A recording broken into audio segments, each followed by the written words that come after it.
Ever jump into a video game like expecting this refreshing dip, Mm. and it just looks like shimmering jelly or something. Tell me about it. It's tougher than it looks, even for devs who've been around the block a few times. Making water look right digitally, it's a Yeah. whole thing. And that's what we're gonna dive into water shaders. We got our hands on some real code here. It's JavaScript and GLSL for one of these shaders.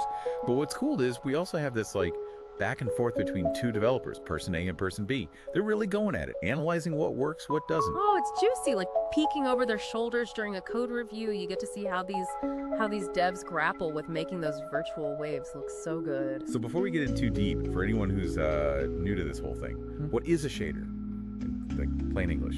Think of it like, digital stage makeup, but for our 3D objects in the game world. Makeup, okay. Right. It's this little program that tells the computer, hey, when the light hits this surface, it should look like this.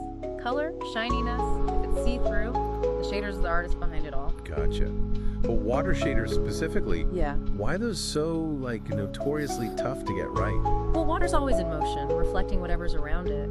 And us humans, we've got this built-in sense of what water should look like. Mess that up, and it yanks you right out of the experience. Oh yeah, like that time I fell into a lake, and it was like suddenly I was in a lava lamp, blue lava lamp. Yeah, classic side effect of some techniques when they go overboard.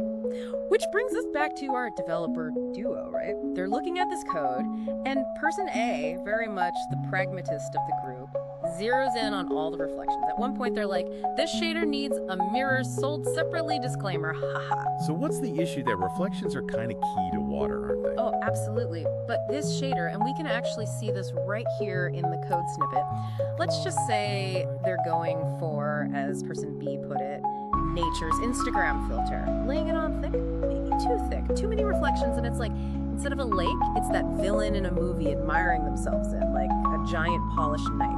You know the one. Right, so it's about balance. You need some reflections, but it's got to be subtle, not like stepping into a funhouse mirror. Exactly, and this is where person A, our pragmatist, bumps heads with person B, who's all about the artistic vision, you know? Person B's like, but the reflections, they're gorgeous, especially during those in-game sunsets. But then person A is probably thinking about the cost of all that, right? All those reflections. Does that make the game run slower? Bingo. They're already thinking about processing power, how many frames per second the game's pushing. Worried that this shader's prioritizing looks over how smoothly the game actually runs. Oh, I bet person B had thoughts on that. Oh, for sure. Their response was basically, if the frame rate dips below 30, just call it cinematic experience, problem solved. I mean, they're not wrong. Sometimes you take that performance hit for those stunning visuals. But okay, we're getting ahead of ourselves. Reflections are just the start. What happens when our intrepid code reviewers take the plunge, so to speak? So, person A, always up for adventure, they decide to test out the underwater effect. And let's just say they weren't quite prepared for the experience. Uh-oh. Did they run into a digital kraken or something? Worse, another loading screen. Not quite that dramatic. Their reaction was more like, whoa, I've been transported into the Matrix. This shader, it uses camera adjustments to mimic that feeling of being submerged, but it might be a tad heavy-handed. Too much of a good thing. Right. When we look at the actual code for this effect, it's playing around with colors, light distortion. As you go deeper, the colors shift, getting darker, less saturated, like how light behaves underwater for real. Right, like swimming in a pool, everything gets this kind of blue-green tint, but overdo it, and suddenly it's a sci-fi movie, not a relaxing swim. Okay, so we've got reflections that could blind you, and an underwater experience straight out like The Matrix. What else did our code detectives find? Well, person A, they were quick to point out something that's missing, or rather, someone. They said, and I quote, it's like watching a mannequin challenge, but with water. Okay, I'll admit, that's a pretty good description. But also, kind of a problem, right? I mean, it's water. It's supposed to move. Exactly, and here's where that whole thing about visuals versus performance, that comes back into play. Because adding waves, ripples, those subtle little movements, that all adds a lot of complexity for the computer to handle. Right, more work for the graphics card. Precisely. So the developers, they gotta weigh that. Are those fancy wave effects worth it if the game starts chugging along, you know? Yeah, no one wants a slideshow.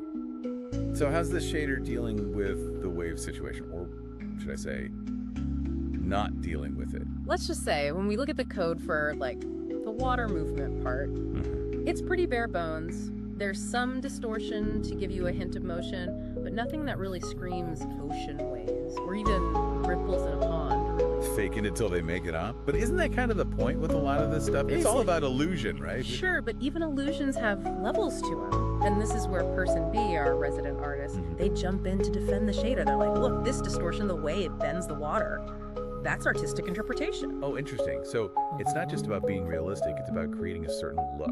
Exactly. And that sparked this whole debate between them, Person A and Person B, about realism versus style. Just because you can make something look super realistic in a game doesn't mean you should. Yeah, style's important. Games are trying to create a whole feeling and experience, and sometimes a more, stylized approach just works better. Totally. That's what makes this conversation so cool to listen in on. There's no right answer to what makes good water. It depends on the game, the hardware it's running on, what the devs are going for overall. So good water is kind of in the eye of the beholder to some extent. It's what we think looks good and convincing.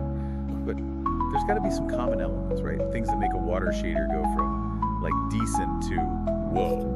You're right. Even if we all have our preferences, there are things that just work when it comes to simulating water. All right, lay it on us. What are those things? What separates the decent water shaders from the ones that make you go, whoa? Well, we've talked about reflections, right? Those are huge.